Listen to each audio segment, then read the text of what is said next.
Los Angeles ICE field office where we were told he wasn't there and he wasn't in the system. Yet just an hour later, he called us from that exact location to confirm he was there. Why aren't we being told the truth? Why are we being misled? It feels like we don't matter. Sorry. Like our voices aren't being heard. But we do matter. My uncle matters. We've contacted multiple officials, Rep. Maxine Waters, Ted Lieu, Governor Newsom, with little or no response. The police says it's a federal issue. Even the Salvadorian consulate redirected us elsewhere. So who protects families like ours? Who holds ICE accountable? My uncle is not a criminal. He is a hard-working man. He's a loving father. He is an uncle. And right now he's sitting in a detention center, likely scared and alone, while we're out here begging for answers. We're not asking for special treatment. We're asking for truth, dignity, and the basic right to help our loved one. We need help. We need action. We need answers before another family suffers like ours. Thank you.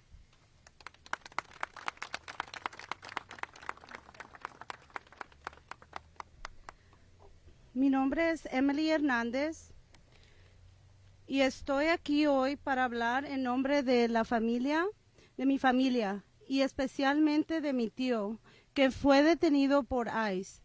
El domingo 22 de junio 2025, mi tío estaba trabajando en Bubble Hand Car Wash en Torrance, California, cuando agentes de ICE entraron al lugar, lo persiguieron, lo empujaron contra una reja y se lo llevaron, sin dar ninguna explicación. Y desde entonces, nuestra familia ha estado devastada. Estamos llenos de miedo, confusión y dolor. Hemos llamado a todos los números de ICE que existen y aún no tenemos un número de caso, ni información, ni actualizaciones. Todos los días, mis hermanas y yo llamamos con la esperanza de obtener respuestas, pero solo recibimos respuestas sin claridad. Incluso fuimos en persona a la oficina de ICE en Los Ángeles, donde nos dijeron que no estaba ahí y que no aparecía en el sistema. Pero solo una hora después, mi tío nos llamó para confirmar que sí estaba allí. ¿Por qué no nos dijeron la verdad? ¿Por qué nos están engañando? Se siente como si no importamos, como si nuestras voces no tienen valor, pero sí importamos, y mi tío importa. Hemos contactado a varios funcionarios de la congresista Maxine Waters, el congresista Ted Lieu, el gobernador Newsom, y aún no hemos recibido respuestas. La policía decide que es un asunto federal. Incluso el consulado salvadoreño nos envió de regreso a las autoridades locales. Entonces, ¿quién protege a familias como la mía? ¿Quién responsabiliza a ICE? Mi tío no es un criminal. Es un hombre trabajador, un padre amoroso, un tío y un hermano. Ahora mismo está en un centro de detención, probablemente con miedo y solo, mientras nosotros estamos afuera, desesperados por más respuestas. No pedimos un trato especial, pedimos la verdad, dignidad y el derecho básico de ayudar a nuestro ser querido. Necesitamos ayuda, necesitamos acción y necesitamos respuestas antes de que otra familia sufra lo mismo que la nuestra.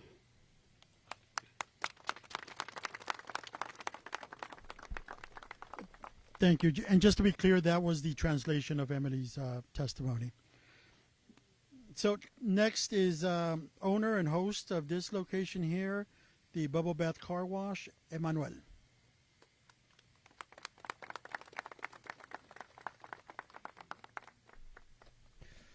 Hello, good morning.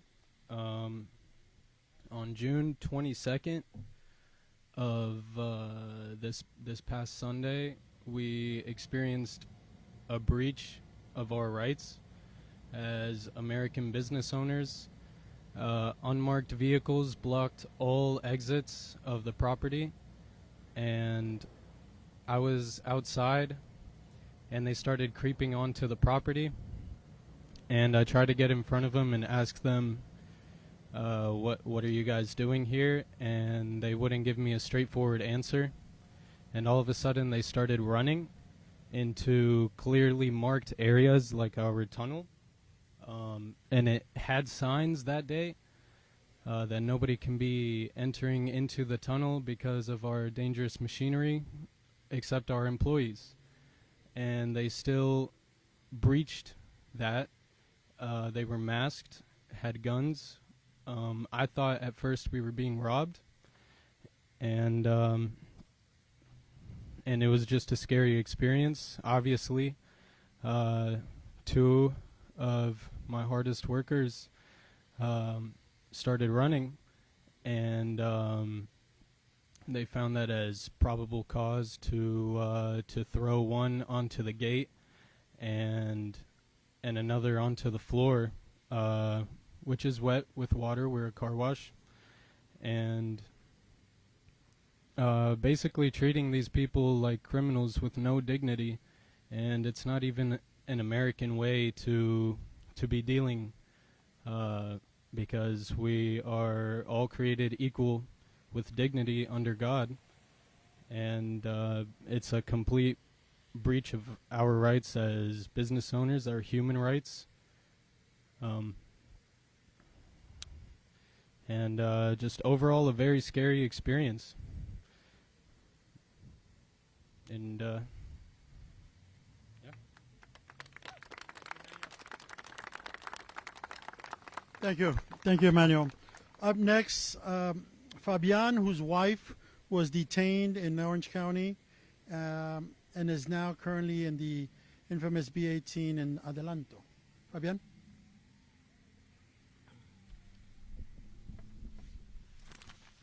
Good morning. Voy a hacerlo el mío en español, ya que yo hablo español. I do speak English, pero... Buenos días, mi nombre es Fabián y estoy acá para denunciar cómo el gobierno de Donald Trump nos está violando los derechos más básicos como seres humanos. Yo soy propietario de un negocio y le doy trabajo más a 10 ciudadanos americanos. Somos inmigrantes que venimos a aportar a este país. El día lunes 23 de junio mi esposa se presentó puntualmente a su cita con ICE, como lo exige la ley. Hicimos todo de forma correcta. Respetamos las reglas, confiamos en el sistema, pero ese día nuestra confianza y el sistema nos traicionó. Sin explicación ni humanidad, la detuvieron de inmediato.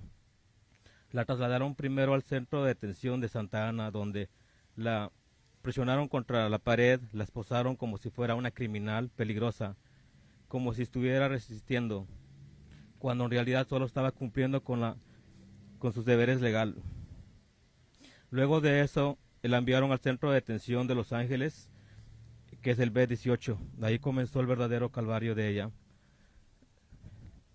Le apretaron las esposas con tanta fuerza, le dejaron marcas en las muñecas y le arrancaron los aretes. No se los quitaron, se los arrancaron de los oídos. Esa primera noche en Los Ángeles no tuvo donde acostarse, ya que había mucha gente. Durmió de pie y les dieron de comer. Ella me contaba todo por teléfono, que les dieron de comer una cajita de jugo de 16 onzas y galletas y chetos. Eso era lo que cenaban, desayunaban y almorzaban en un solo día. No hay duchas, los baños están tapados y ahí deben de permanecer respirando entre el dolor y la desesperación. El ambiente es opresivo, inhumano, traumático. A quienes se niegan a firmar su deportación los amenazan con encerrarlos por 6 meses hasta 1 año. Los manipulan, les rompen por dentro, les quitan toda esperanza. El día jueves mi esposa tuvo una infección en el estómago, la tuvieron que llevar a un sitio de emergencia y hasta ahora yo no sé nada de ella. Llamo, no me dan razones, no sé dónde está. Y aquí también quiero levantar la voz hacia a los que pueden hacer algo con nosotros, a los derechos humanos. cualquier organización, especialmente a los abogados, que hagan algo al respecto. Nosotros muchas veces recorrimos a ellos, les pagamos, pero que nos dejen de ver como un producto, como un número, como un cliente más. Que hagan algo al respecto.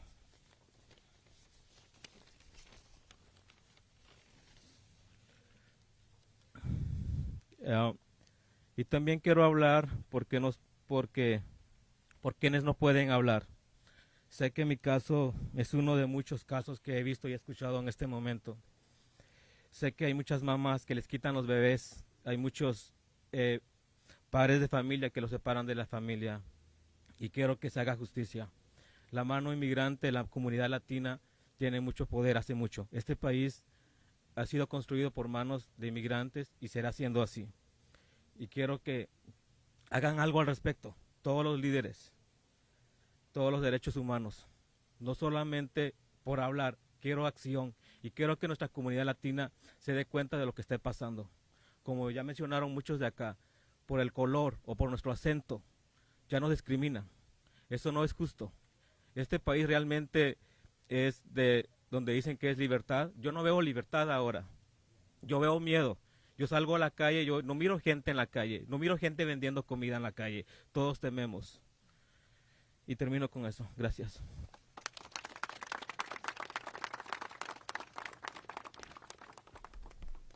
Next up, and one of the lead plaintiffs also, Angelica Salas, Executive Director of Chila. Good morning. My name is Angelica Salas, and I am the Executive Director of the Coalition for Humane Immigrant Rights, better known as CHIRLA.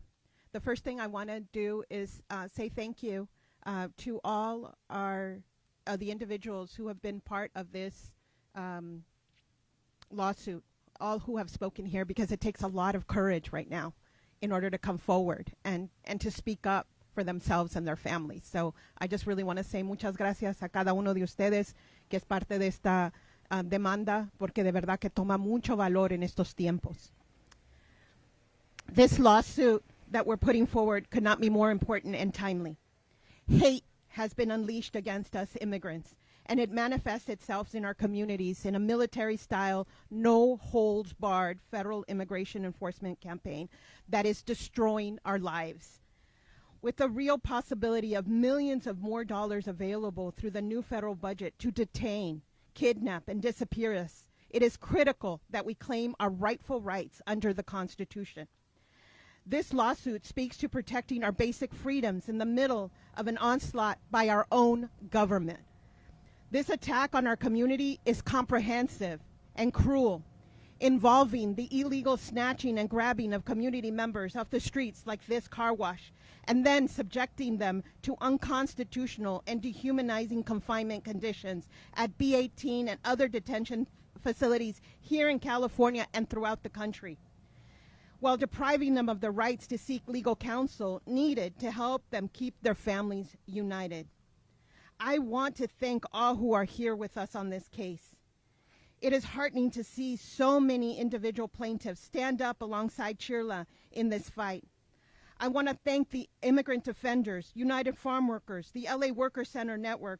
These are heroic organizations that defend the immigrant community night and day. I also am very proud to be co-counsel on this imperative lawsuit alongside our friends at Public Counsel at the ACLU of Southern California, the UC Irvine Law School, Immigrant Defenders, Endelon, as well as private firms standing up at this time, Hecker, Fink and Munger, Tolles, and Olson. We have worked with them on so many other past lawsuits, pushing back against anti-immigrant policies that violate our rights. The events of June 7th for me will stick with me forever. To wait for hours with lawyers in the early part of the morning, with lawyers, with families, with members of Congress at B-18, to see those who had been detained by raids, only to see federal agents shuttle and shove the same people what we were trying to see into vans and whisk them away while then being subject to while then ourselves being subject to tear gas by our own government for asserting our own rights and trying to safeguard the rights of others is no longer a nightmare, but a reality that we are living. We will continue to fight for those detained at B18 and elsewhere. We will continue to fight for everyone who is currently in the notorious Adelanto prison. And we will fight for our constitutional rights and protections under the Bill of Rights to force ICE and all who are complicit in this cruel immigration enforcement campaign from continuing to sow terror in our communities. We will fight for our human dignity. We will assert our deep belief that we are part of this country. We will fight for our rightful place in this country because this is our home. This is where our families live. And we will not be intimidated. We will continue to fight for what we deserve. Brevemente, nosotros como Chirla somos orgullosamente parte de esta demanda colectiva, nacional, con muchas de las organizaciones que valientemente están peleando, luchando con las familias para defender nuestros derechos, igual como organizaciones y como individuos. Nosotros sabemos que ahorita hay una campaña de odio y de terror en contra de nuestras familias. Nos están atacando por el color de nuestra piel, porque somos personas latinas, asiáticas, negras en este país. Y lo que está pasando en este momento es algo inaceptable. No nos dan el derecho a tener representación legal o dar la representación legal a nuestras comunidades. Nos tratan peor que si fuéramos animales. Y hay que recordarles, somos seres humanos y vamos a luchar por nuestra dignidad humana. Vamos a luchar por nuestros derechos constitucionales, el derecho al debido proceso, el derecho a no ser hostigado, a nuestros derechos no ser violentados día tras día. Vamos a defender a toda nuestra comunidad.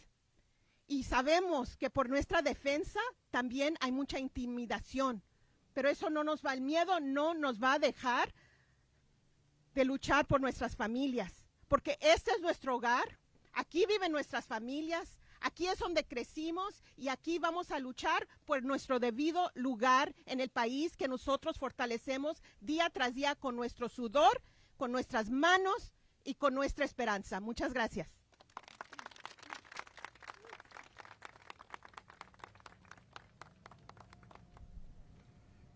Up next, Alvaro Huerta, Director of Litigation at Immigrant Defenders. Hi, Alvaro Huerta, Director of Litigation with Immigrant Defenders Law Center. That's ALVARO, last name Huerta, HUERTA. Immigrant Defenders Law Center is the largest deportation defense organization in Southern California, and that's why we're part of this lawsuit.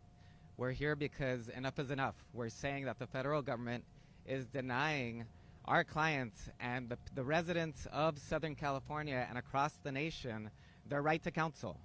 That is a fundamental right provided by the Constitution, and the government is not allowing people to understand their rights before they're put in deplorable conditions of detention and often sign away their ability to stay in the country. The federal government is waging a campaign of terror across Southern California, abducting community members off the streets and warehousing them in deplorable conditions away from their loved ones while denying them access to counsel. It's blatantly unconstitutional, cruelly inhumane, and a violation of any common decency. And as you heard from some of the affected community members here whose relatives are still in detention, this is terror on our communities. So if the Trump administration insists on trampling Angelenos and Southern Californians' rights, well, we're going to see them in court.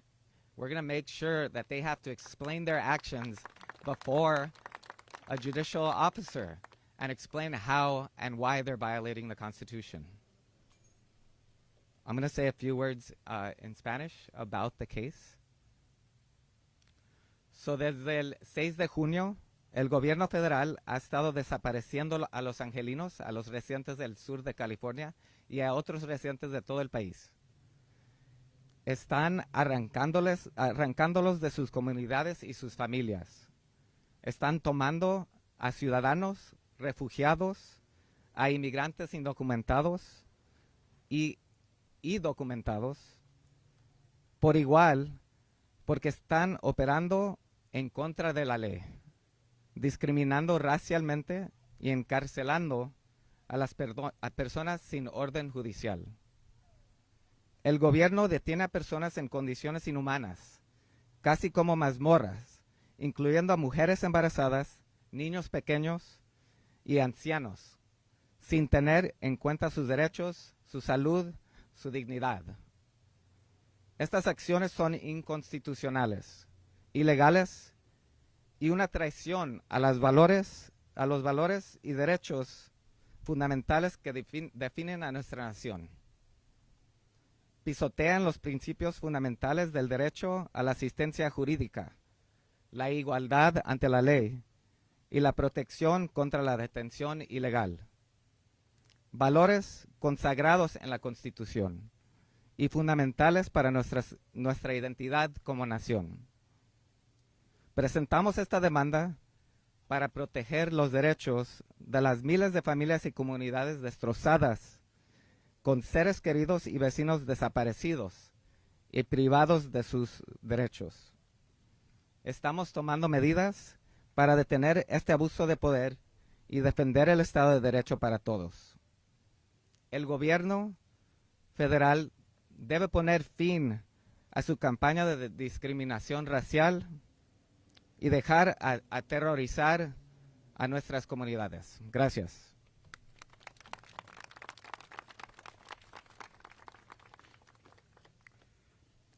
Up next, Senior Special Counsel for Strategic Litigation for Public Counsel, Mark Rosenbaum.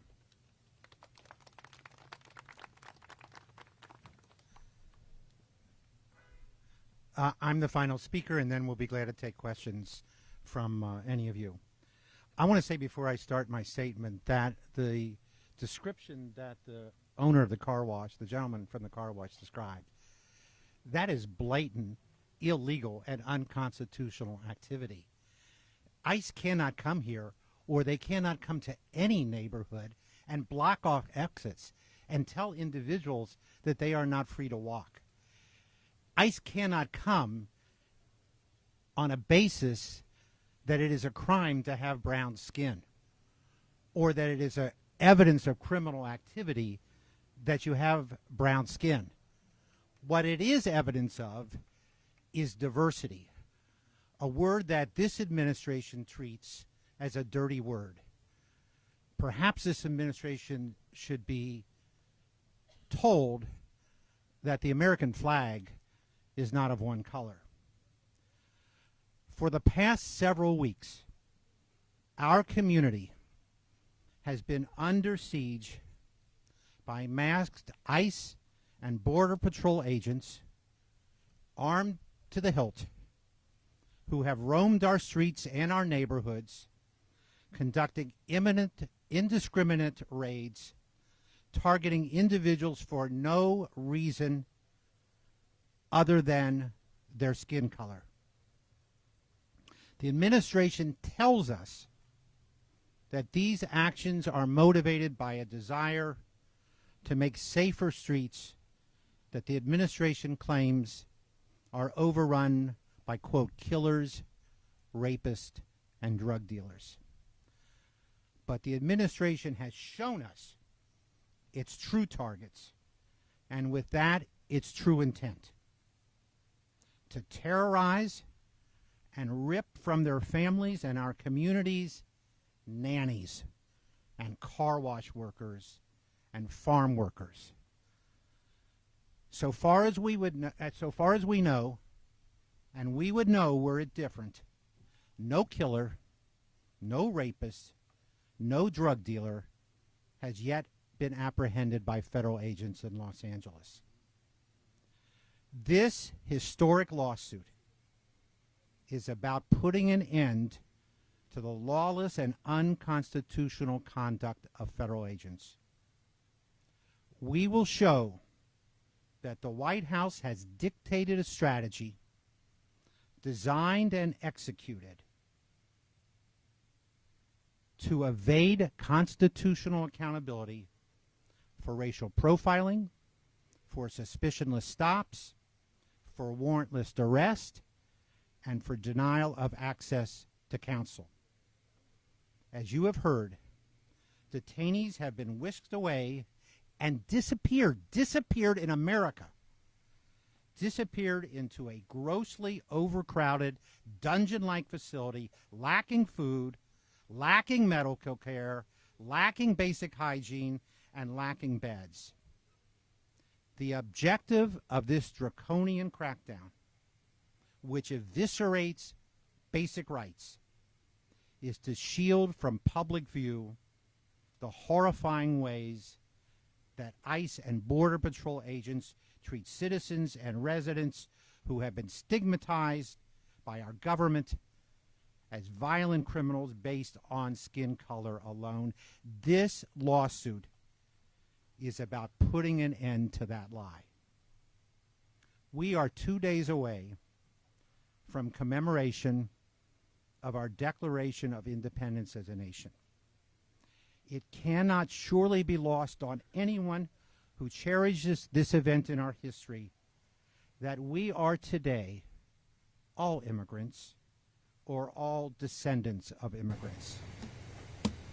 Much better than setting off fireworks, our lawsuit is about acknowledging that truth and ensuring, as our Constitution commands, that everyone in our midst be treated with dignity and respect by federal law enforcement authorities. This administration gets no pass on adherence to the rule of law. This administration gets no pass on having to confront the truth. So, where do we start? We start things off this morning by notifying the United States Attorney, as the council here today, this morning have done. We have notified the United States Attorney for this district that we will be in federal court as soon as we can, that we will be heard seeking temporary restraining orders to enjoin our government from suspicionless stops, from warrantless arrests, and from denial of access to detainees, of counsel, and family. And one of the things we said on that phone call this morning was, will you stipulate that you will follow the Constitution? Will you stipulate that you will respect the Constitution? We look forward to that response. And if that response is what we expect it to be, we look forward to having our cause heard in court by these courageous individuals and the groups that so properly, correctly, and wisely represent them. Okay, we're glad to take any questions. Mark, could you say a little bit more specifically about what you're asking the court to do specifically? Are you asking the court to order the government to stop carrying out these raids point blank? Like, what are you asking? And you could speak kind of, sort of ladies. I'll answer it, and then I'll let others answer this one. This is not hard stuff. You don't have to be a constitutional scholar to figure out what the government has to do here. Every student in elementary school learns the basic rules. The basic rules is that you cannot stop individuals on the street because of the color of their skin. The basic rule is that you cannot whisk people away and disappear them. The basic rule is you cannot deny them access to their families and access to their lawyers because you are concerned that they will assert basic constitutional rights, and that's what's happened. These individuals, and you heard from some of them today, have family members who are in a 21st century version of a dungeon. That's all we're asking, for starters. That the Fourth Amendment that provides that there must be a basis for stops, a basis for arrests, be honored, and that the right to access to counsel be honored. That's where we're starting. But it's not where we're going to end. Because we are going to show in court to the public, to the community, and to the nation the way that these agents have gone about their business. the way that they have deliberately evaded accountability to our constitutional principles, the way they have disrespected people based on the racial profiling. That is a lesson that we are looking forward to providing, and we are going to answer the big lie that these individuals are criminals, and we are going to answer the big lie that they do not warrant recognition of their basic rights. That starts today. Any idea when this day in court will happen? As soon as we can. I have to get my car washed, and then I'm going to go straight to court as soon as the court. Days, weeks, months? No, it will not be months. It will not be weeks. I think we have a federal judge who's hearing this case. We believe she will understand the urgency of this. We think this. We hope and expect this will be in a matter of days.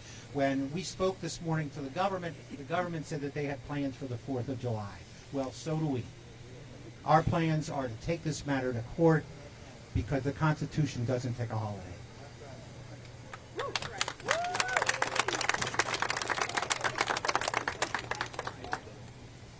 The lawsuit was filed this morning at about 1:45 in the morning.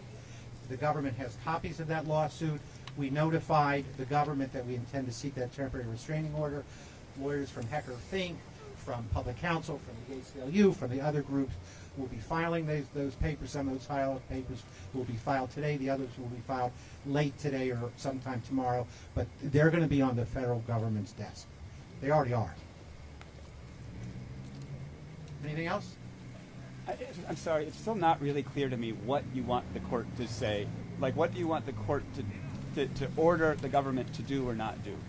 To honor the Constitution and abide by the Constitution. And very specifically, if you're going to arrest somebody, where is the warrant for their arrest with their name on it? If you're going to detain somebody, what is the probable cause for that arrest? If you're going to hold them in detention, in a prison, then you should actually allow them to have access to counsel.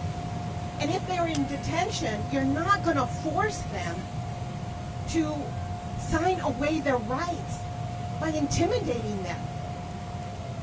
This is basic. We study this in school. This is our Constitution, our Bill of Rights.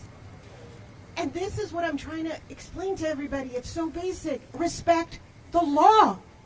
There's law enforcement that happens here every single day.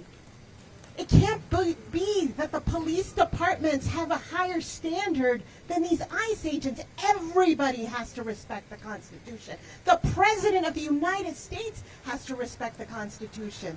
Otherwise, what are we celebrating on the 4th of July? And so it's really important for me to understand how basic this is. We've been teaching our immigrant community when we talk about civics lessons. This is what the Constitution is. This is what it means to live in America. We do know your rights all the time. And what's happening is our community is asserting their rights, and ICE and all of these federal agents don't care. They're just picking on us. And the worst part of this, and I wanted to say this, and they're beating us up. Can't you see those videos? They're beating us up for asserting our rights, for standing up for the Constitution. So it's so simple. It's super simple. Follow the Constitution. So is your expectation? ¿Dirías tú que el gobierno federal debe de entender que los agentes no pueden salir a cazar gente a diestra y siniestra solamente porque son trabajadores? Lo que nosotros estamos diciendo es de que si usted va a arrestar a alguien, tiene que tener una orden de arresto. Y usted no puede estar arrestando a las personas simplemente por el color de su piel y tratándolos de una manera como que no tuvieran ninguna dignidad humana, porque nos están golpeando en las calles, nos están tratando como si no fuéramos seres humanos. Y que también nosotros aquí en este país también somos protegidos por la Constitución de los Estados Unidos. Así que respeten. Van a hacer su trabajo, respeten la Constitución y respeten nuestros derechos.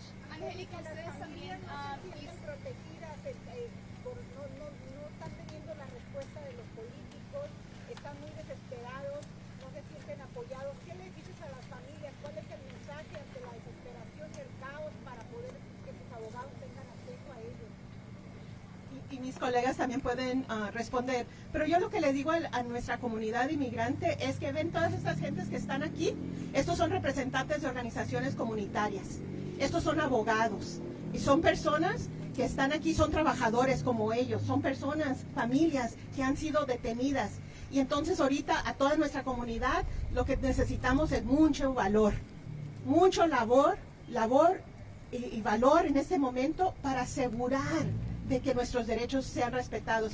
Significa lo que están haciendo estas familias, es elevar la voz, sí, tenemos mucho miedo, pero también tenemos que tener valentía en este momento, porque si no, nos van a seguir destruyendo. Miren los miles de millones de dólares que le está dando este gobierno para que nos pongan en prisiones. Entonces nosotros como comunidad les tenemos que decir, tenemos que hacer responsables a estas personas, pero también a todos nuestros representantes electos, desde las personas en el concilio hasta las personas que son alcaldesas, alcaldes de nuestras ciudades, nuestros representantes a nivel estatal y también nuestros representantes federales. Todos tienen que tener responsabilidad. Angélica, ustedes están acusando al gobierno de no permitirle a las personas el derecho de tener un abogado.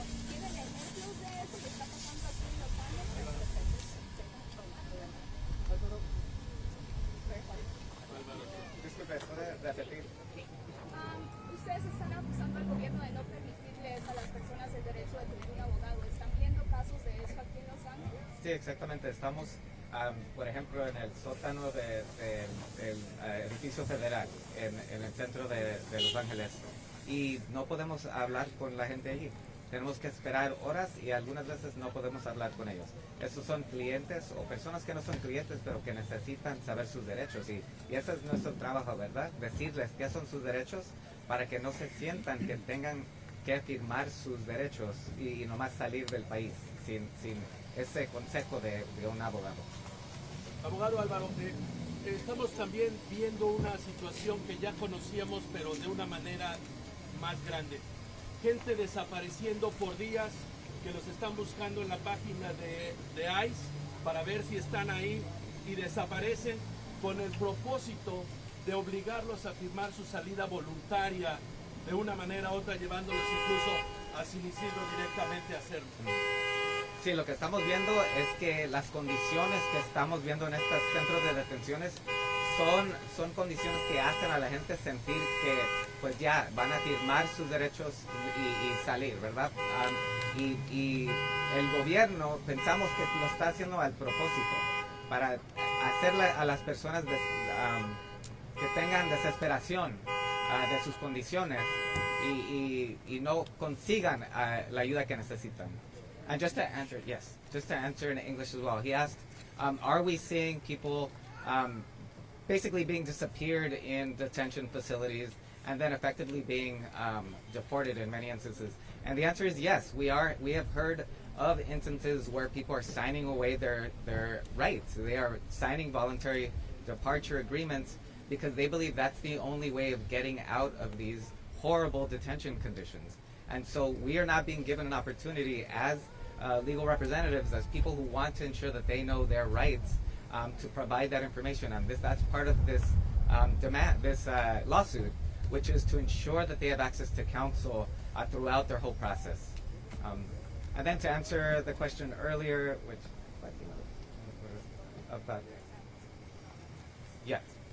yes, just to answer, we were asked if there are examples here in Los Angeles of people who have not had access to counsel, and yes, Immigrant Defenders Law Center has attempted to get a hold of people who are being held at the basement of the federal building downtown, what's called B18, and we have been denied access to those people, both clients that we represent and also people that we're trying to get them at least the information. Even if we don't represent them, our job is to ensure that they understand their rights, so that they don't sign those rights away, and in case they have some, many of these people can fight their removal, and in many cases, as you have heard from others, they're citizens, they're lawful permanent residents, they're people who have asylum status.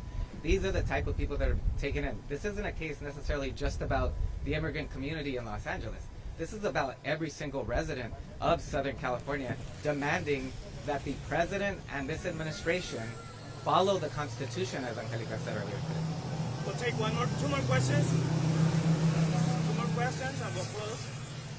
Okay. Can we have a PDF copy of the complaint, please? Yeah, yes, we'll get you that. And all our media folks, can you raise your hands if you have additional questions or you want to coordinate something? Our guests are going to stay here as well. You're welcome to, but our media folks are around here. You can also coordinate additional interviews at a later time.